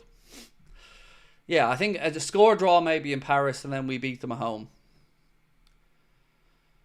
Right, I'm going to run through all the news again because I'm not doing a recap video tonight because we've already put out enough content today. So stick with me for the next 5 to 10 minutes here as I run through all these stories for you, and we'll try and keep you up to date. So a story came out of Team Talk that suggested that Frankie de Jong has become a summer target for Arne Slot and Liverpool, and Barca are open to his departure. Now, I very much believe Barca will be open to his departure because of the wages he's on, but you know, I'd be really surprised to see Liverpool make a move for de Jong. We're only 30 likes away from 1,000, by the way, so if you can hit the like button for me, that would be greatly appreciated. Another piece here from Paul Joyce said negotiations are continuing with both Mohamed Salah and Virgil van Dijk, Trent Alexander-Arnold as well, who's wanted by Real Madrid on a free transfer. Then we moved on to a story that comes again from Paul Joyce, which is Liverpool have been studying options such as Bournemouth's Milos Kerkez and Ajax's Jurel Hato, amongst others.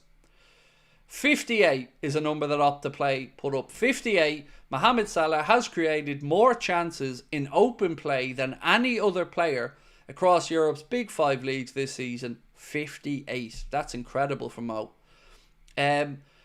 Paul Joyce again. Ibrahima Konate is yet to sign, new terms offered to him, and he will soon be in the final year of his contract, with whispers growing about interest in France and from Real Madrid as well. So look, we all know that Paris Saint-Germain would be very interested in Ibrahima Konate, as would Madrid.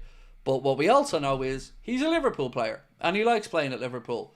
So let's not have a situation where Konate ends up in a Virgil, a Mo or a Trent situation and get it done and dusted soon. The man even came out himself recently to say how much he loves Liverpool. Sticking with Paul Joyce, this latest one said Darwin Núñez looks likely to leave Liverpool in the summer. This one I have trouble believing we're actually in the mix for. This one here said, from Mail Sport, from Simon Jones of the Mail, Liverpool are among the clubs who are keen on Florian Wirtz. Manchester City are among the front runners along with Real Madrid. I don't see a world where we go head to head with those clubs for Florian Wirtz. I'd love him, and I'm sure you guys would love him as well, but I just don't see it happening.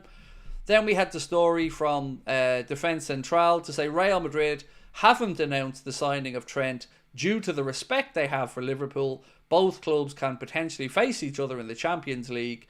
Therefore, Real Madrid want to stay respectful. Then we went on and we spoke about Virgil van Dijk and some of those absolutely incredible stats that he's put up. This season in the Premier League, he's played 2,430 minutes, which is ranked number 1.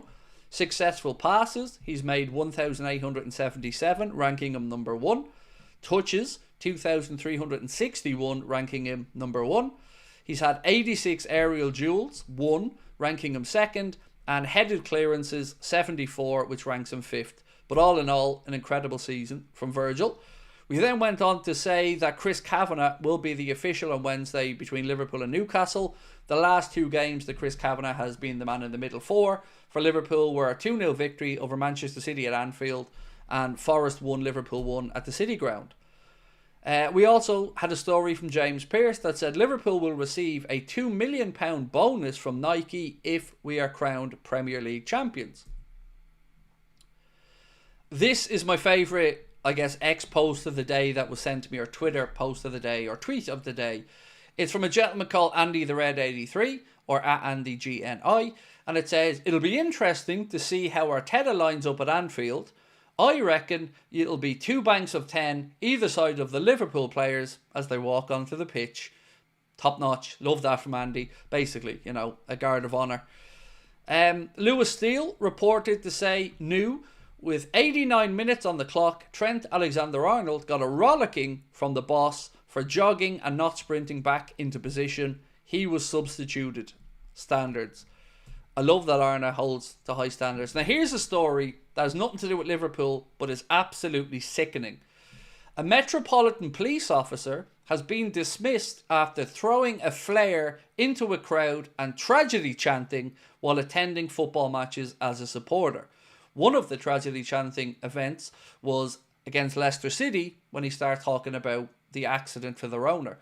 Detective Constable Gordon Irakef was found to have committed gross misconduct in acts of unacceptable football hooliganism at Arsenal games between October 2022 and April last year. the Met has said. Now, of course, that has nothing to do with Arsenal. You know, I wouldn't hold that against Arsenal as a club or anything like that. It's not on them how this hooligan acted. But for a police officer, it's not a good look. We also then spoke about the fact that Real Madrid are apparently keeping tabs on Virgil van Dijk in case he doesn't agree a contract extension with the Reds. What else have we got? Fekahis have said Bayern Munich are preparing to rival Saudi Arabia for the signature of Mohamed Salah this summer if he doesn't sign a new Liverpool contract. According to reports, Mohamed Salah is close to signing a new contract with Liverpool. The Reds view Salah as the top priority, not just because of his ability on the pitch, but because of his leadership behind the scenes too. The Anfield Buzz posted about that, and I believe that's the Fekahi story. Then we went to talk a little bit about the Glazers, who, when they bought Manchester United, borrowed £600 million and loaded that debt onto the club. The club have paid an incredible £834 million in interest on that debt, and 19 years later, that debt has gone up to £731 million. This is a club who were debt-free when the Glazers bought Manchester United. Now, I took that from Sky Sports, so it's absolutely bona fide that they'd have their numbers right. That's embarrassing. How do you have a debt of £600 million, have paid £834 million, and the debt has still increased to £731 million?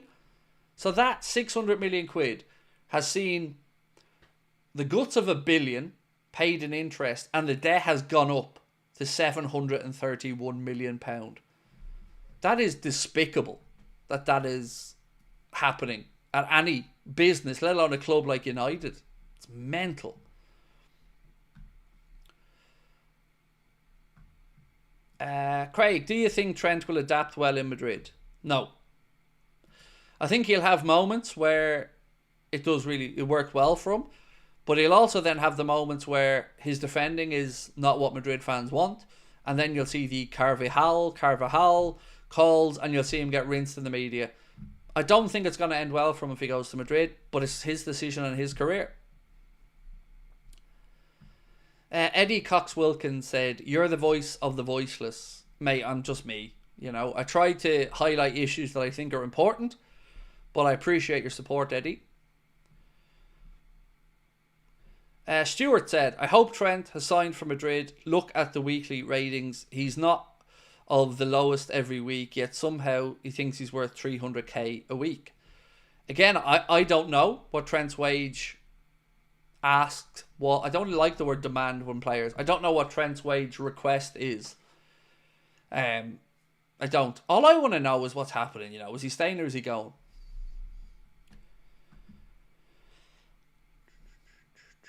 Congrats on the title from an Arsenal fan. Thank you. You know what? There's been some really classy Arsenal fans who've dropped into our chat over the last day or two to say just that. And you know what? It means a lot. It does. It really means a lot, because it's so unexpected for us this season. And for Arnold to do it in his first year, I mean, it's incredible. And I really, really sincerely appreciate you having the sporting mindset to come in and congratulate us, man. It's not fully done yet, of course, but I really do respect you for it. Thank you. Do you have an FPL league? And if not, will you make one next year? So there is an Anfield Agenda FPL league. I don't run it. I don't know. I think Mark started it this year. And I'm the Manchester United of our FPL. So if the league table was right, looking at our FPL table, I'd be about in 12th position in the Premier League. I think I'm lower middle of our FPL at the minute. Although I had a good week this week. I had 86 points this week. Ryan White said, am I the only one excited for the gold Premier League badge on the kits? Oh no, mate. I'm with you. I'm absolutely with you on that one.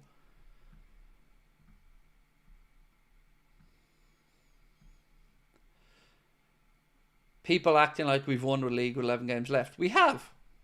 We have. So, for people like you who love to say that, are you going to put any money on us not winning it? And the answer will be no. And the reason he wouldn't put any money on us not winning it is because deep down, you know we're winning it. It's okay to be confident, mate. It's earned confidence. You know, we talked about the numbers earlier on. The Opta analysts have us at 96%. So, you know, why shouldn't we act like we're going to win the league? We are absolutely going to win the league. And deservedly so. Don't be afraid to be confident. You're not being deluded. Be confident. The lads have earned the right. And we've earned the right as fans to be confident in them. One loss all season. One. With 27 games gone. Come on.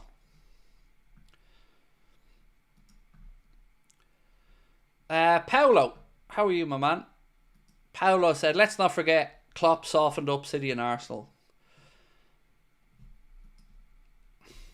I find it difficult to get this balance. Because yes, Jurgen of course deserves his props for the team that he put in place. But let's not forget, the same team last year didn't win the league. And you can talk about injuries, but I can also argue that maybe Arne and Sipke Hulshoff and Ruben Peters have prevented some more injuries. So, you know, for me, give Arne his credit this season because he's earned the right to be spoken about and have that credit.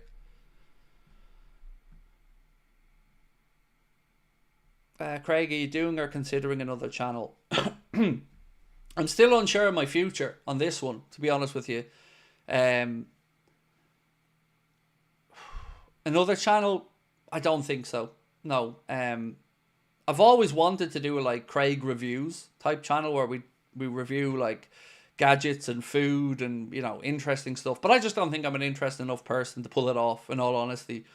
So for me, it's Anfield Agenda or bust, really. But I think I've a couple more years in me anyway.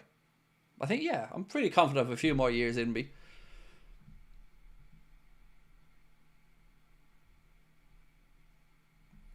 Boxing channel? Nah. There's enough good boxing coverage out there from people who have better connections and stuff than I do.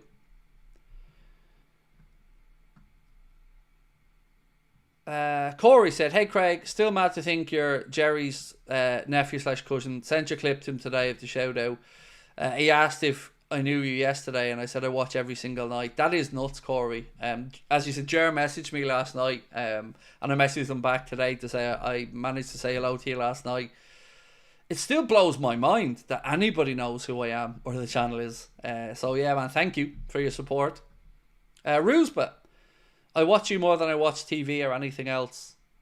Man, do you know what? It's so beautiful to think you're a small part of someone's daily routines or lives. Because you guys are a huge part of mine. Mark, Title 20, The Revenge, English Champions. We love that, Mark. And it's going to be so great. You know, I can't wait to see the players finally get to celebrate the league title with the fans and the city of Liverpool. Because last time, as we know, COVID was there. And, you know, I think the club and the Premier League did a good job with the celebrations that they did at Anfield. But it's not the same. It's not the same. But I want to just say this really quickly. Don't forget about the Anfield Agenda show. So everyone's going to be going to Liverpool to celebrate, and rightly bloody so. But we have our own show in Liverpool on the 28th of May. So we're guessing the parade's going to be the 26th, the day after the last game. But we're in Liverpool for an Anfield Agenda live show, an end of season party on May 28th at the Hot Water Comedy Club. Tickets go on sale for that this day next week, so 1 week away. We're going to have an Anfield Agenda reunion night that night, where myself, Chris Stonage, Jack Gill, Steve Bland and Connor will all be together on stage for the night for the first and only time. I'm going to be interviewed for the first time as well, live by Chris, and we're going to have a really fun night, and it's an all ages event. So if you want to come along, doesn't matter if you're 10 or 100, everyone's welcome in, and it'll be a great night. I can't wait. I agree that we won, but desperately need to win the next 4 or 5 games to put the league to bed and start fully focused on the Champions League. I totally agree with that, Tom. Totally agree with that. You know, I think again, Wednesday night is going to be a big night because I don't think Arsenal will win at Forest. But even if they do and we win, it's another game gone by where they haven't closed the gap with 10 to go then. So, you know, I get where you're coming from. I totally understand where you're coming from. It would be nice to put it to bed properly. And as you said, maybe then rotate and focus on the latter stages of the Champions League. But we have to deal with PSG first. Tanya, how are you, my friend? I know I had brain surgery in June, but abseiling. Ooh, nice. I know a couple of people who've done the abseiling at Anfield. Shout out to Dave Sweeney and his family. Young Sinead did it as well. I'm a coward when it comes to heights, Tanya. Heights are definitely one of my big fears, so you're braver than me.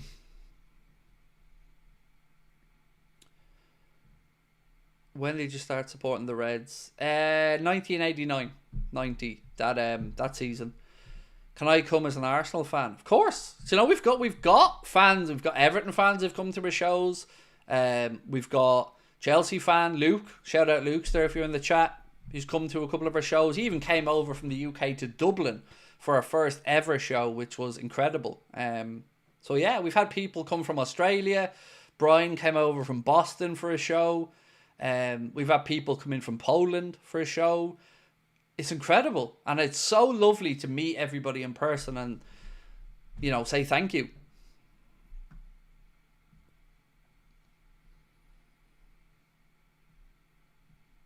Me too, Craig. Struggle going up ladders. Oh man, I'm so... You know, I've no problem on a plane. If I've got something under my feet, I'm not worried about heights. But, you know, if I leaned over the edge of a building, even with something under my feet, I'd get dizzy. And I don't know, I just do not deal well with heights.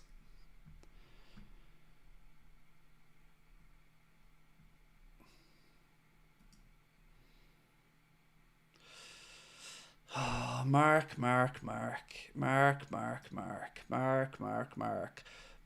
doesn't understand what's going on in football. Mark said, give your head a wobble. We don't need any transfers. We're top of both leagues. Well, we're only in one fucking league, genius. If you're talking about the Champions League, that's over. The league part of that's done, so we're not top of that league anymore. But I don't need to give my head a wobble. My big Irish balls do the wobbling for me.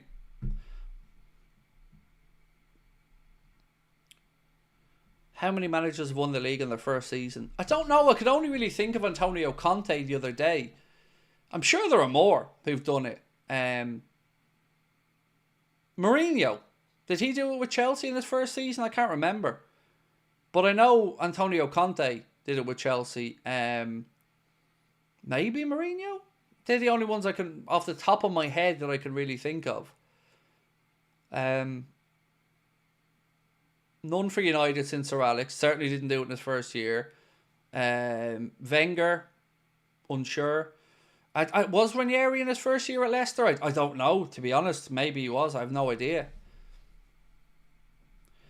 Can we see your shows on anything?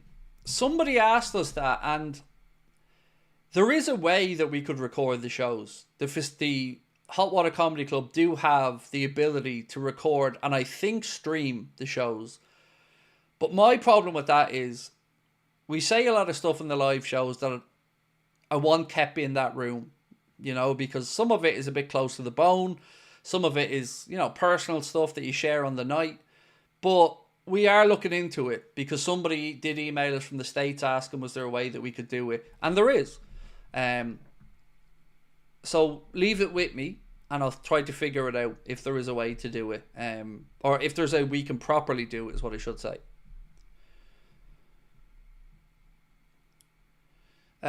James said Ancelotti. Somebody else said Manuel Pellegrini. Yeah, look, I'm sure there are other ones. Just off the top of my head, they were the only ones I could think of. And by the way, tickets to the live show as well. They're £20 if anybody is interested in the price of them, which we think is pretty fair, considering obviously we've come over from Ireland, the venue, and the other stuff. So tickets would be £20, and again, moderators. If you're a moderator and you want to come along, your ticket is free. That's on us as a thank you. And thank you as well, by the way, to everybody who bought some of these. I can't believe they're flying. I'm genuinely in shock. The Where's the Money John t-shirts, hoodies, mugs and stuff like that. It's been brilliant to see. Nobody has yet bought No New Lawn, No Party though, which we got to get the No New Lawn, No Party ones going, because that's my favourite t-shirt of all of them. I don't think I still have the image here for that one. Yeah, I don't have the image for No New Lawn, No Party.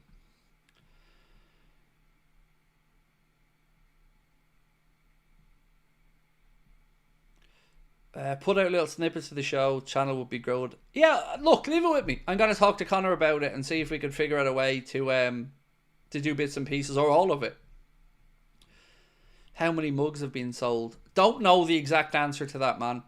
I know on the first day or so, I think we moved about 50 pieces of merch on the first day, but I haven't checked back in since. Are you worried about Trent going up against PSG's wingers? They're dangerous. No. I have a really simple answer for all of these things, which is I don't worry about what the opposition are going to do to us. I worry about what we do. And I think I seen enough signs yesterday that, yes, Trent was got at by Doku. No denying that.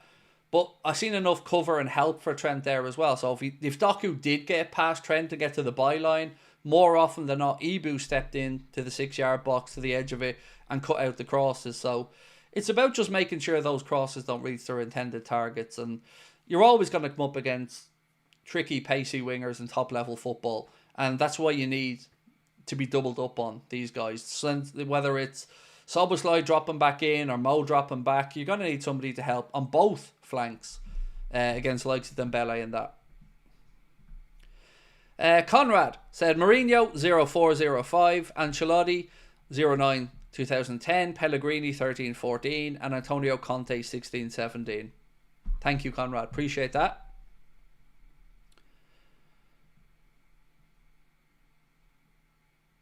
Mark said, want me to send you the pic so you can show everyone. I don't know if I still have it on my desktop, Mark.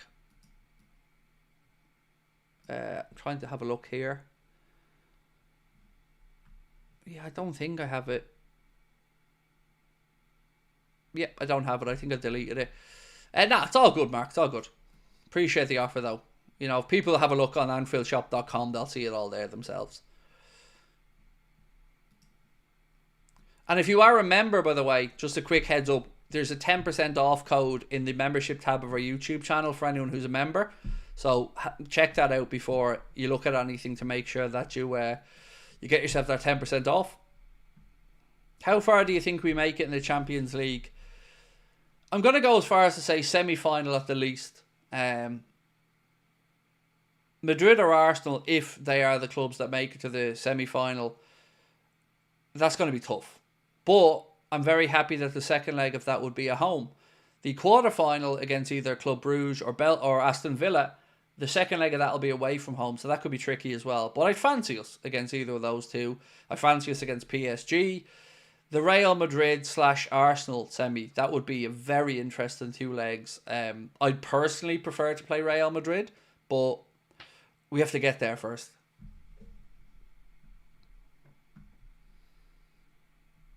Do we have any life quotes for motivation? Absolutely I do. Yeah, there's one quote that I use religiously. And it helps me when I'm getting trolled and I'm feeling bad about myself. This quote has stopped me from quitting. And it's a Warren Buffett quote. And it says, work hard in silence. Do what you have to do. Ignore the drama and negativity surrounding you. Let your success be your noise. That quote has meant so much to me over the years because, you know, I have had a lot of negativity and trolling and I felt shitty about myself a lot of the time. But every time I nearly gave up, I thought, no, ram it down their throat. Ram that doubt down people's throats that have doubted you. And that quote from Warren Buffett, work hard in silence, do what you have to do, and ignore the drama and negativity surrounding you. Let your success be your noise. That I definitely do look at quite often.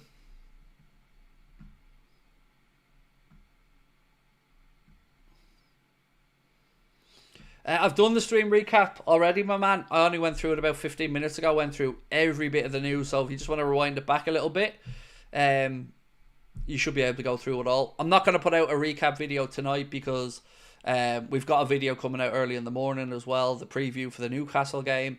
Then we've got a news video tomorrow afternoon, and I'll be back tomorrow night. So look, I'm going to say goodnight to everybody. Thank you so much again for another great stream. If you could drop a like before you head off, much appreciated. And I'll see you tomorrow. 8:45 for the late night agenda. 10 a.m. for the Newcastle preview, which will be coming out. And then we'll have a news video out about 3 or 4 as well. Incredible fun tonight again, folks. Thank you so much for your time. Thank you to our sponsors, of course, Surfshark. And we will catch up with you guys tomorrow.